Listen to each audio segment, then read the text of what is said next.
Okay. We still got to go through 51. Okay. You guys have access to those slides on your homepage. Okay.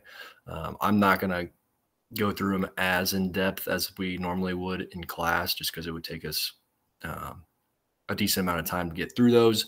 But if you guys have questions as we go through the slides, just get my attention and we can talk. Okay. And then I will let you know what your quick activity for the day is. And it's just review questions for Unit 6. Okay.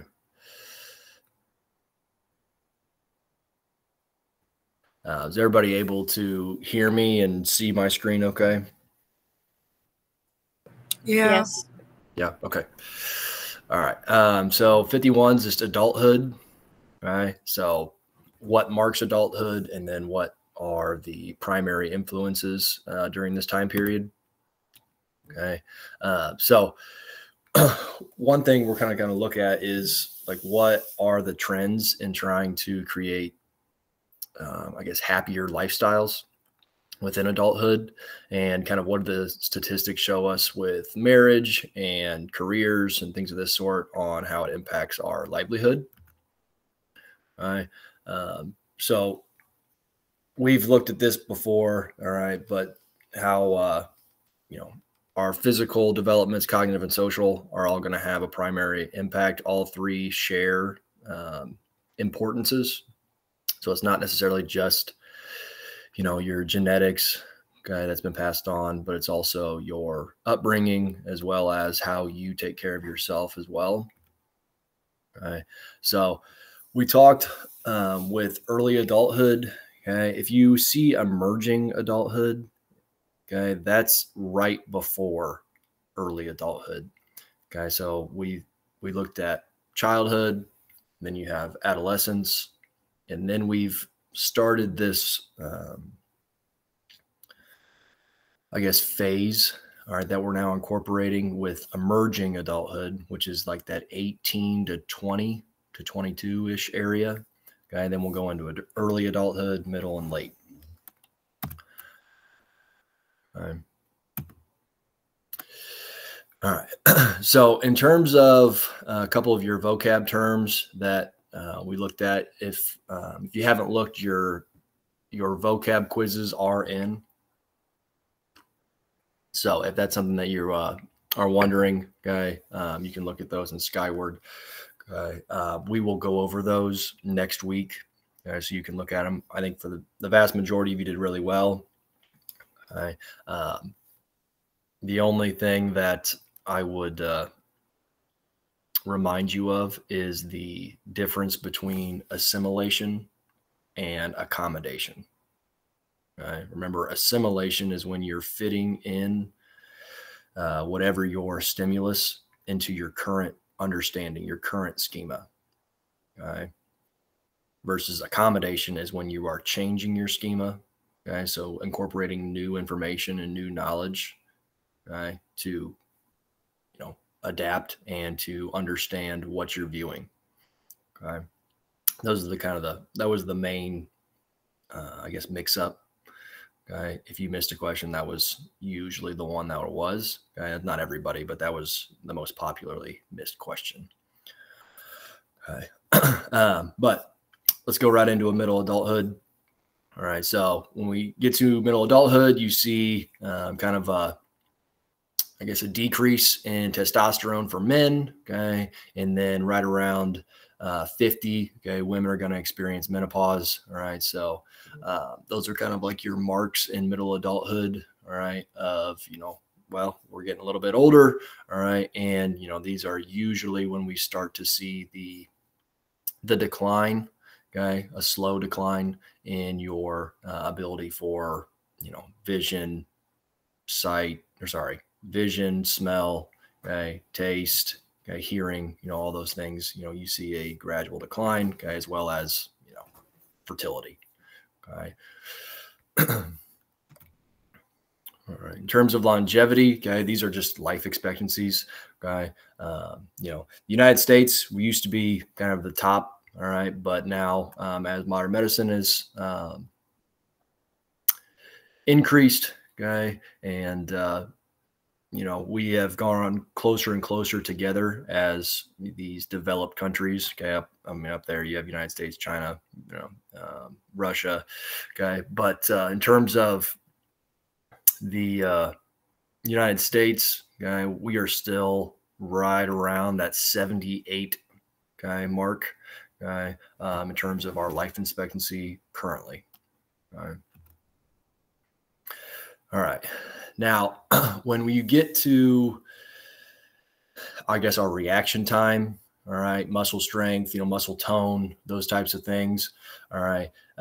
Usually, okay, this is declining as we are entering this later life period. So 50 and on. Okay. Some people say 40, but usually you see these declines around 50, okay, and on towards, end of life. Okay. And the reason for this, okay, these telomeres, okay, which is kind of your tips, your chromosomes, those are going to basically deteriorate. Okay. And with that, okay, your cells are not being replaced as quickly as they once were. Okay. But one thing you can try to, I guess, slow this process is exercise. Okay. Sleep and exercise are your big two that are going to try to slow down this process. Okay. So if we're trying to prolong muscle tone, reaction time, okay, your sense of smell, okay, all those things can be slowed through physical development, okay, physical exercise, okay. So a lifelong journey of being physically active, okay, and as well, it's going to help your neural development, okay. Just a kind of an odd little factoid here. All right. So just because you're getting old doesn't mean you can't go and do these, crazy things. All right. This is George Blair. Okay. He's obviously water skiing at a very old age at 92. Okay. I don't know if I'm gonna be able to do that at 92, but I guess we'll find out. I think the big story a couple years ago was George H.W. Bush. At the age of 90, he was skydiving.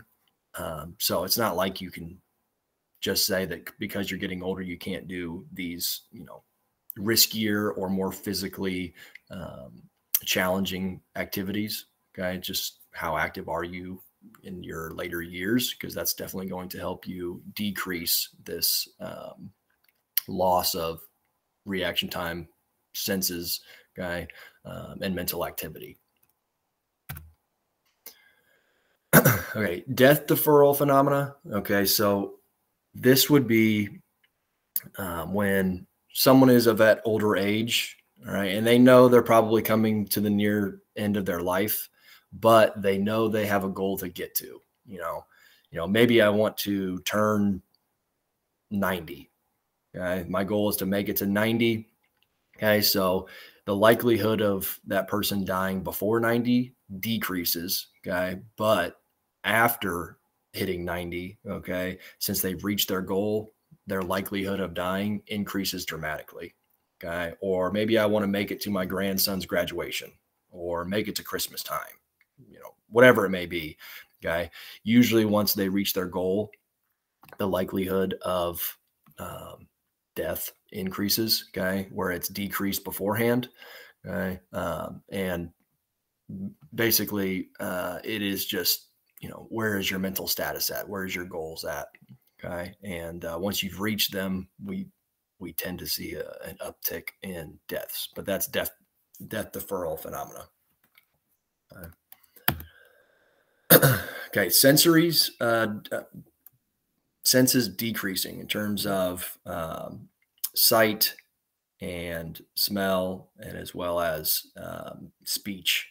Okay. You can see both of them in terms of smells and spoken words. Usually, okay, 70, you see the sharp decrease, okay, but we're still declining, all right, from 30 to 70, Okay. But normally around the 70 mark, okay, is when we see the dramatic decrease.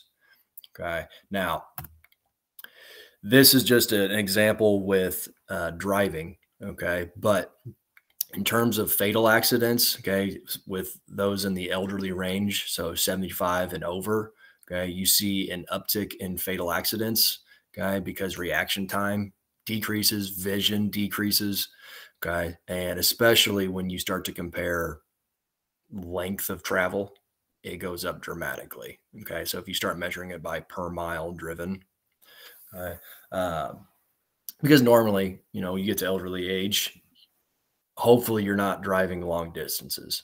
Okay.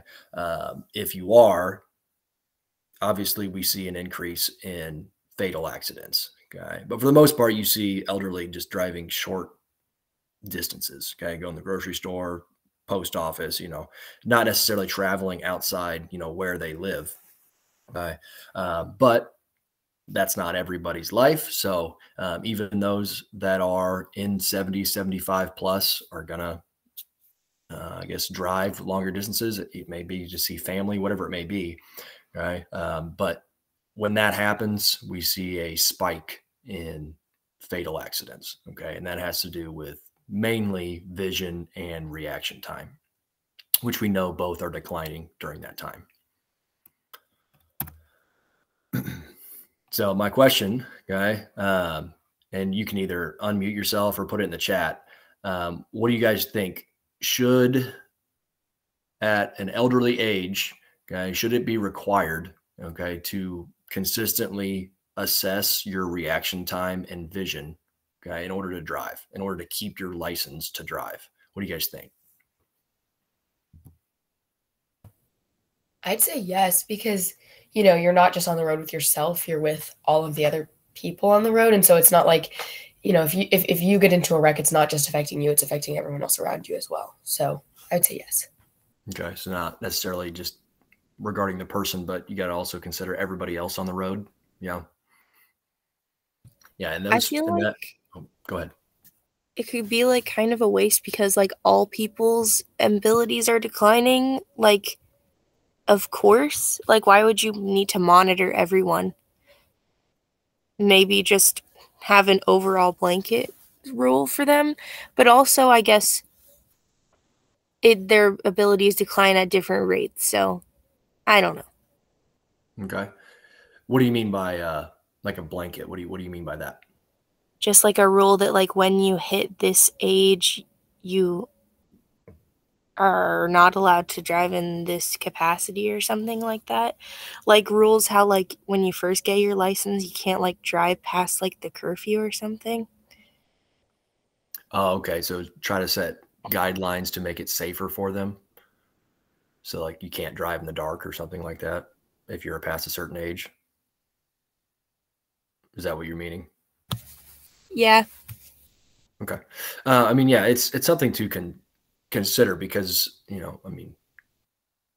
like for me, like I had a neighbor who she was 87 and I don't know, her thing was she always loved to go and drive. And unfortunately, she was in a car accident, okay, because she was driving. I think she was like 25 miles away from home, which is a pretty long drive for somebody at 87. And fortunately, she pulled out in front of somebody, and life was taken. But that's an example of you're getting farther and farther away from home. You may not be as familiar with your surroundings, and as well as you have to take into like the physical decreasing in reaction and vision. And unfortunately, the car that hit her, no one was harmed, but obviously, it was a fatal accident for her. But it's just something that keep in mind, especially with your loved ones. I mean, is your elderly grandparents or those that are they actively driving for long distances? Because that's just increasing risk for them as well as others on the road. So something to kind of keep in mind. It's not necessarily just for AP Psych, but also to try to keep everybody else safe. So yeah.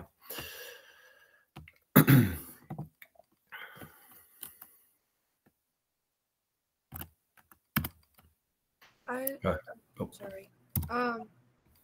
I'd say yeah with the things, because my great grandma used to drive all the time and used to come and like pick me up, and we would hang out at her house, or we'd like go to the movies and lunch. But now that she's gotten older, she started to like have memory loss, and she started like falling a lot more, to where like it would like give her black eyes and stuff, and she started like not being able to recognize certain things. Um, like Christmas, we had just talked about me going to college like a couple of weeks ago, and she looked at me and she goes, "So what are you doing after high school?" And I was like, "Going to college, USI, remember?" She goes, "Really?" And I was like, "Oh, grandma." Yeah. So I feel like, yeah, there's a certain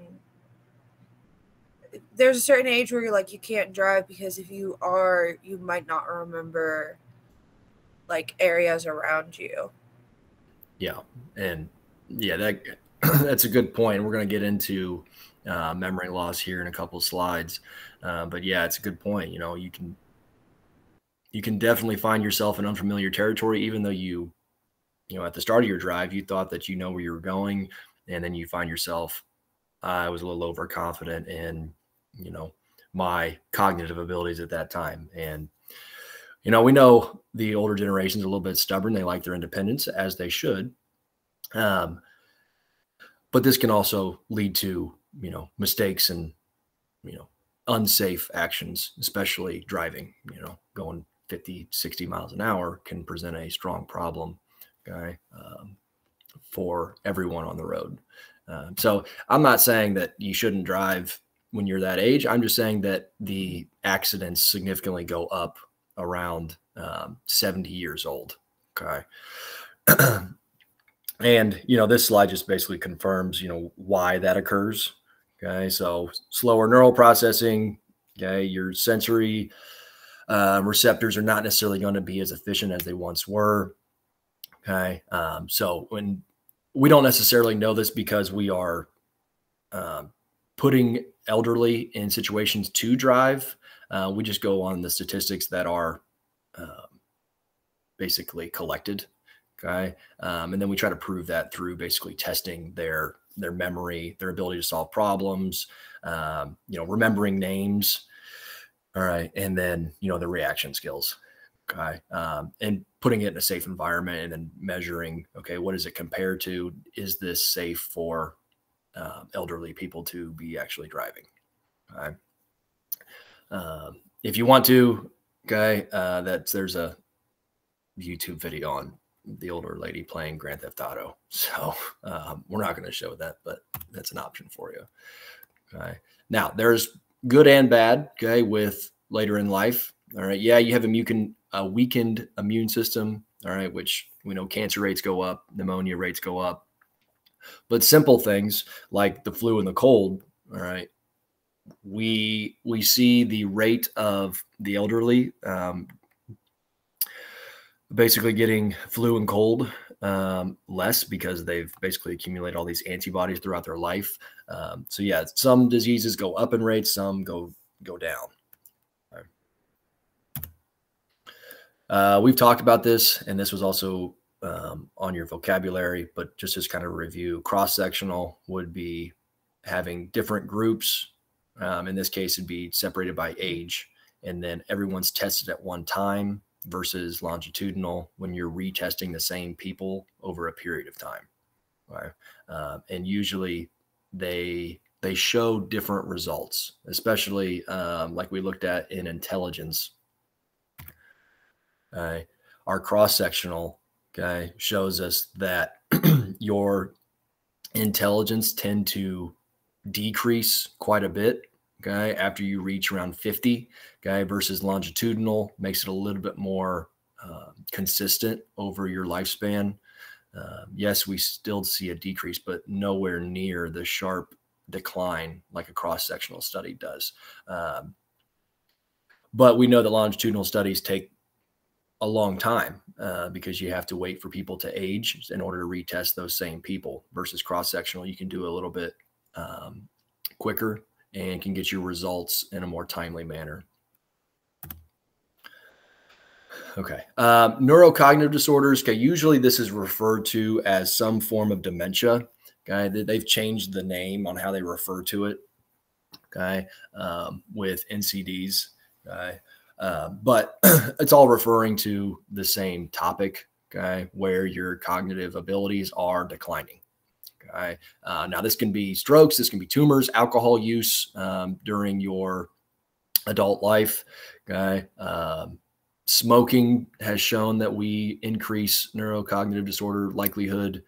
Okay. Alzheimer's is a category within neurocognitive disorders. And we usually see that at 80 years of age. Okay. And then your rate or likelihood of having Alzheimer's continue to grow past 80. Okay. Yeah. All right. And there's your rates of or risk of dementia.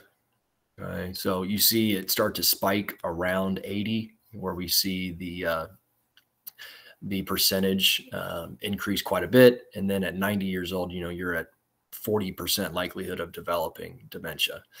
Okay. Now, with Alzheimer's, it's not like you can't contract Alzheimer's at an early age. It's just not very likely. Okay. So it's about 3% before the age of 75, which is pretty low. All right. But we see an increased likelihood of that happening around 80. Okay. And that's when it tends to spike in terms of percentage. And then the way you can try to predict Alzheimer's is normally you see increased activity, okay, upon MRIs. So the top image here, okay, would suggest that that person has a higher likelihood of developing Alzheimer's later on in life. Versus down at the bottom picture, okay, we don't necessarily see as much brain activity. Which that would suggest that you have a less likelihood of developing Alzheimer's. And really what it means is basically every time we have an action potential, we end up building plaque within our neural connections. And as that plaque builds up within those neural connections, okay, if we have too much, okay, that is when we start to see the symptoms of Alzheimer's appear, because it decreases once we hit 75 to 80.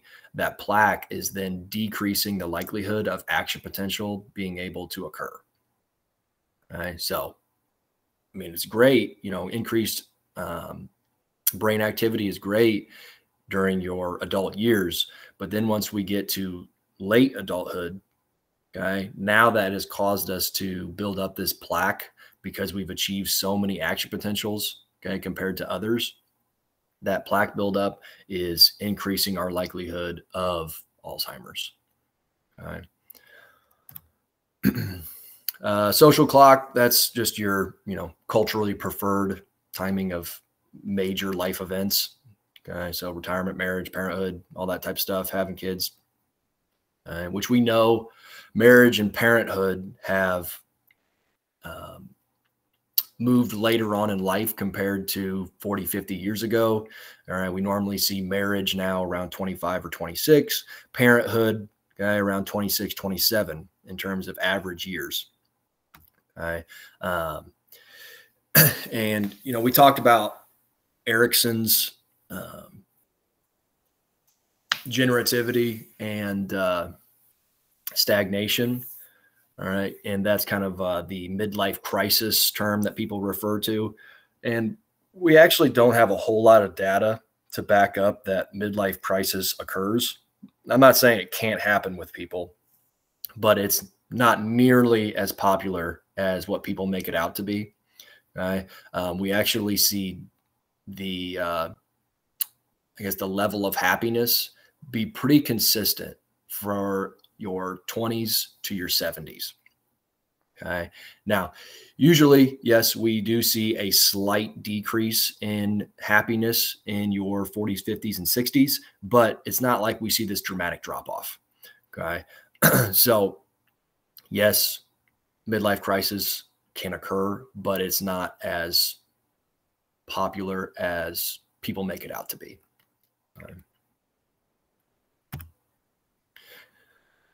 And that's this chart's just showing the emotional stability throughout your years from 33 to 54. Okay. So we don't necessarily see this major drop, okay, in the likelihood of you having a midlife crisis. Okay. Yes, males tend to see more jumps in happiness, okay, whereas females are more consistent across the board. But we're not necessarily seeing, this major area where midlife crisis are going to happen. Okay. So yeah, we don't necessarily have evidence to back up that midlife crisis are a popular phenomenon.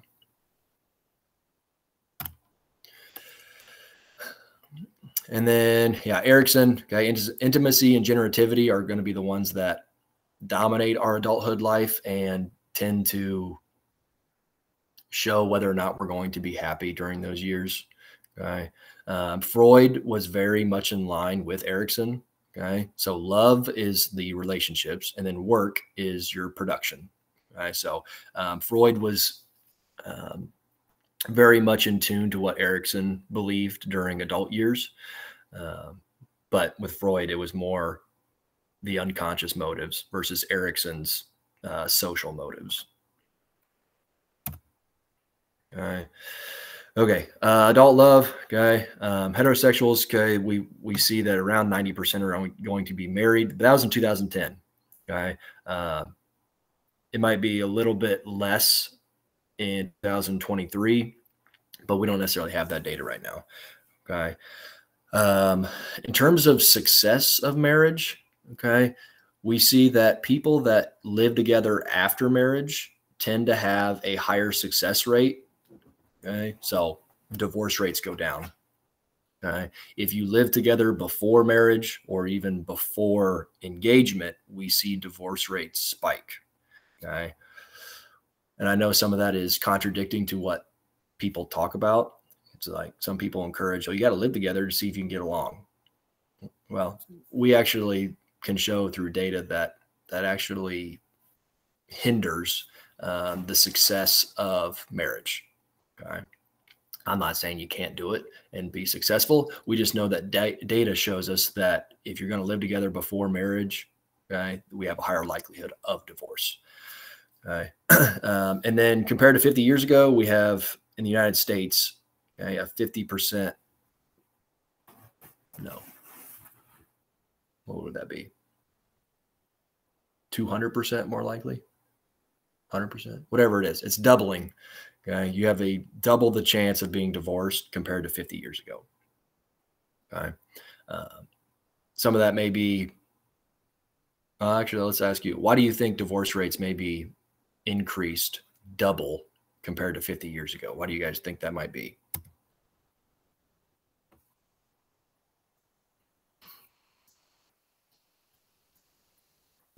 I feel like it's a lot more normalized. Like 50 years ago, I feel like our country was a lot more religious and stuff. And so marriage was a lot like treated a lot more like important, I feel like. And now it's less so that way. Like getting divorced isn't taboo anymore. And so I think a lot of people, they don't see it as as binding as it was before. So they feel more like able to just, everything isn't working out perfectly. Let me get a divorce. Okay. That's just what I think, though. I don't really know. I mean, this is an open question. This is just opinion based. Do you guys think because women are able to support themselves, that possibly may be playing a role as well? Definitely. Okay. I also think having kids is probably in the mix because it's like Lucy said, how there's like less association with the religious part. Like it's less taboo to have a kid by yourself now. Yeah. And yeah, it's not like you're just because you got pregnant, it has to be marriage. yeah, that we see a lot of single mothers, or at least we see increased amounts of single mothers. So it's not like you have to be in a marriage in order to have kids. Okay. So yeah, I mean, we're seeing increased rates of that. So I think, all those factors play a role into it. You have religious, you have financial reasons. Okay. You have, the social acceptance of it. So yeah, I think all those play a role in it.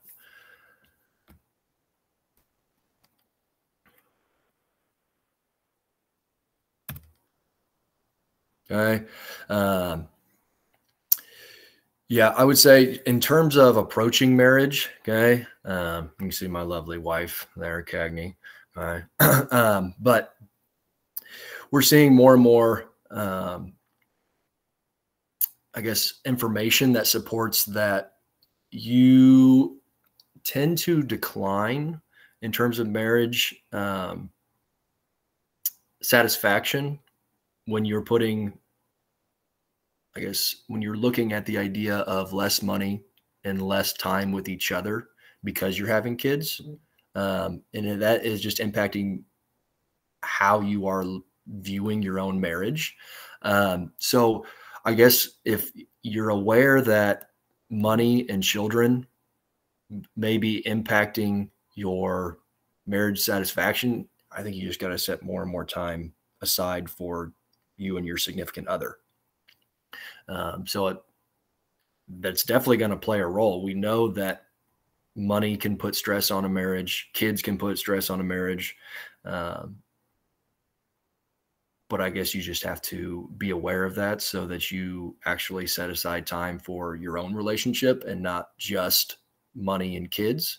It's not saying that you shouldn't pay attention to your kids, but you also need to pay attention to your significant other as well. And that's usually why we see an upswing in marital satisfaction once kids move out of the house.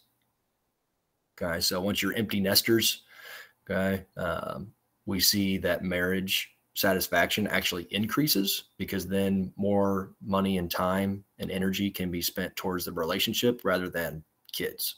So trying to find a balance in order to not see a decrease in marital satisfaction is key. So trying to find a healthy balance there.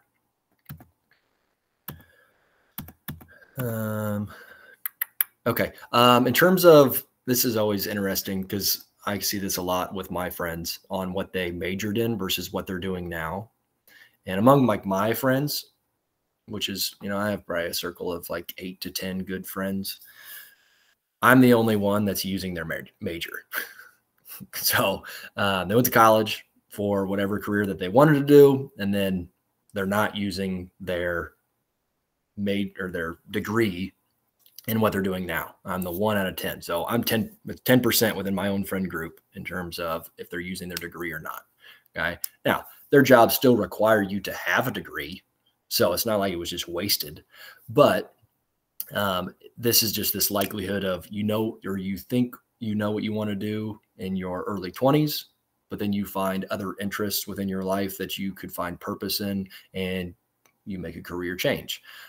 So it's just fitting what your interests are at that time, because they may change from, when you start college at 18 or 19 years old to when you're graduated at 22 or 23, your interests may have changed. So we just see a shift in careers afterwards.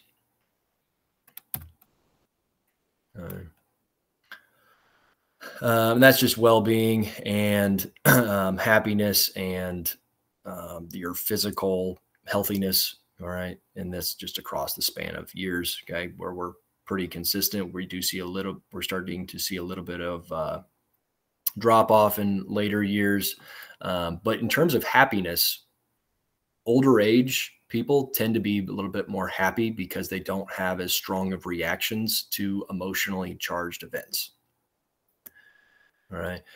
Which tells us that our amygdala, okay, so your fear and your strong emotion response, fight or flight, okay, does not have as strong of a reaction in your later years. All right. So, yeah, and that's just what this is saying here. All right. Yeah, our negativity tends to decrease with later years, okay? We tend to be slightly happier than what we were in our 40s, 50s, and 60s. And that's it.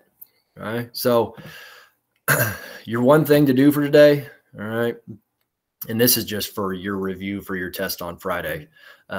Please make sure you're getting your guided reading done. All right. But I put this in your week 23 page, but you have AP Central questions. Now, this is just simply for completion, but you have your Unit 6 review questions. It's 15 questions, and that's it. Just make sure you get that done before Friday morning. But there's 15 of them. Obviously, we want to be correct, but you're going to get full credit if you have all 15 questions done. But obviously use it as a review tool. Okay, you have your study guide. You have these questions here. Okay, and obviously make sure to look over your vocabulary as well. Okay, does anybody have any questions? Would you mind repeating that? My Wi-Fi just kicked me off and I missed that. So I didn't hear exactly what you just said. Oh, wait, it's recorded. Never mind. I'll be fine. Just real quick, the only activity that you need to get done in terms of for a grade is on AP Central. You have a Unit 6 review quiz to take, and it's just completion based. Obviously, we want to do well, but if it's done, you get credit for it. Okay. All right, that's all I got for you. Enjoy your e-learning day. We'll see you on Friday.